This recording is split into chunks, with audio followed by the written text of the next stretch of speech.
नमस्कार। आज हम बात करने वाले हैं कुछ सरकारी शिपयार्ड्स पर। हाँ बिल्कुल।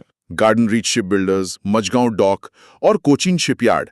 जी। इनमें मतलब हाल में जबरदस्त तेजी आई है। खासकर गार्डन रीच में। हाँ, गार्डन रीच तो देखिए 2025 में ही 100% से ज्यादा का रिटर्न दे चुका है। आज ही 3,465.5 रुपए का नया 52 हफ्ते का हाई भी बनाया इसने। जी।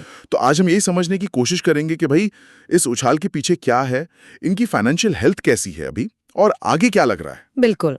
मतलब परफॉर्मेंस देखें अगर 2025 का अब तक, तो गार्डन रीच 106%, मझगांव डॉक 55% और कोचीन शिपयार्ड 37% ऊपर है। ये तो कमाल के आंकड़े हैं। हाँ, काफी अच्छे रिटर्न्स हैं।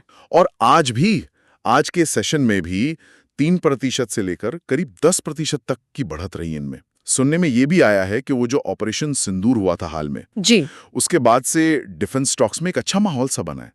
क्या उसका भी कुछ असर है यहाँ? मतलब क्या चल रहा है इस तेजी के पीछे? देखिए, असर तो है, एक पॉजिटिव सेंटिमेंट तो बना ही है डिफेंस सेक्टर को लेकर। लेकिन यहाँ कई और ठोस वजहें भी हैं। अच्छा, जैसे सबसे बड़ी बात तो है इन सबकी मजबूत ऑर्डर बुक। मतलब तीनों कंपनियों के पास करीब 22,000 करोड़ से लेकर 32,000 करोड़ तक के ऑर्डर्स हैं हाथ में। ये बहुत बड़ा आंकड़ा है। हाँ, ये तो काफी सॉलिड बेस है। बिल्कुल। दूसरा, सरकार की जो नीतियां हैं, खासकर स्वदेशीकरण पर जोर, मेक इन इंडिया, उसका सीधा फायदा इन्हें मिल रहा है। हाँ, डिफेंस के ज्यादातर बड़े ऑर्डर इन्हीं को जाते हैं। सही कहा, प्राथमिकता तो इन्हें ही मिलती है। और तीसरा, सरकारी निवेश भी लगातार हो रहा है।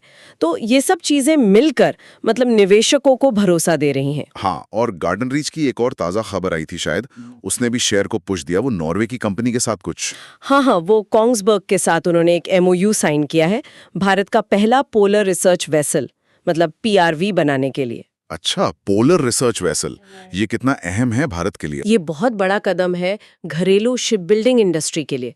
देखिए, भारत को ध्रुवीय इलाकों में रिसर्च के लिए ऐसे जहाज की जरूरत थी। हाँ, वो तो है। और इस डील से क्या होगा कि वर्ल्ड क्लास डिजाइन और टेक्नोलॉजी देश में ही डेवलप होगी। तो ये सीधा सीधा आत्मनिर्भर भारत को मजबूती देता है, वो भी इतने हाईटेक जहाज बनाने में। बिल्कुल सही।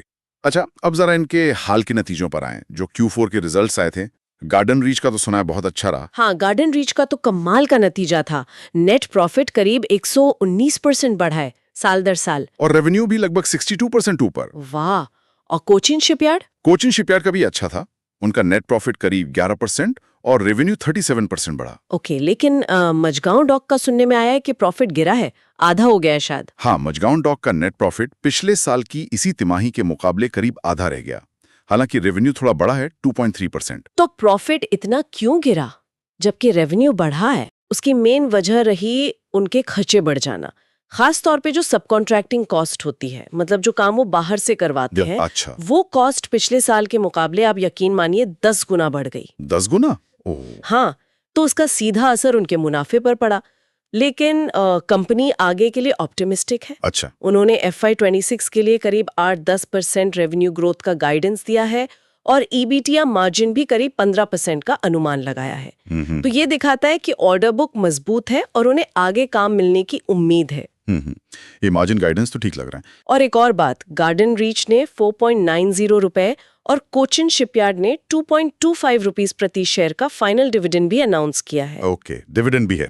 तो आगे की संभावनाएं कैसी लग रही हैं, खासकर जब हम डिफेंस ऑर्डर्स की बात करते हैं? भविष्य काफी अच्छा लग रहा है इसी वजह से। देखिए, डिफेंस एक्विजिशन काउंसिल ने वित्त वर्ष 22 से 25 के बीच करीब 8-4.5 लाख करोड़ के प्रस्तावों को मंजूरी दी है। 8.5 लाख करोड़, ये तो बहुत बड़ा अमाउंट है। हाँ, और ये पिछले 3 सालों के मुकाबले 3 गुना ज्यादा है। तो इसका एक बड़ा हिस्सा जाहिर है नए जहाजों और सबमरीन्स के ऑर्डर्स के रूप में इन शिपयार्ड्स को मिलेगा। मतलब ऑर्डर्स की कमी नहीं रहने वाली है। बिल्कुल, ऑर्डर फ्लो मजबूत रहने की पूरी उम्मीद है। तो ये अगर हम समेटें तो बात यह है कि तेजी के पीछे ठोस वजह हैं, मजबूत ऑर्डर बुक, सरकारी पॉलिसी का सपोर्ट, गार्डन रीच के लिए PRV डील एक प्लस पॉइंट है। नतीजे मिले जुले थे मझगांव डॉक की वजह से, लेकिन ओवरऑल फ्यूचर आउटलुक मजबूत दिख रहा है। हाँ, निवेशकों का भरोसा इसीलिए शायद बना हुआ है। डिफेंस सेक्टर पर फोकस बढ़ने का फायदा इन्हें मिल रहा है। सही। और यहीं पर एक सोचने वाली बात है, जैसे जैसे स्वदेशीकरण और बड़े रक्षा ऑर्डर पर जोर बढ़ रहा है, तो ये शिपयार्ड्स आगे अपनी बढ़त बनाए रखने के लिए और इन अवसरों का पूरा फायदा उठाने के लिए किन खास टेक्नोलॉजी पर फोकस करेंगे, या किस तरह के स्पेशल जहाज बनाने पर ध्यान देंगे? क्या एक्सपोर्ट्स पर भी जोर बढ़ेगा? ये देखना दिलचस्प होगा। बिल्कुल, उनकी आगे की स्ट्रैटेजी पर नजर रखनी होगी। चलिए, आज की इस बातचीत के लिए बहुत शुक्रिया। शुक्रिया। Thanks Alina and Gautam for your information. अगर आपको हमारे एक्सपर्ट की एडवाइस सही लगी तो वीडियो को लाइक एंड शेयर कर दीजिए, साथ ही साथ चैनल को दोस्तों सब्सक्राइब कर दीजिए।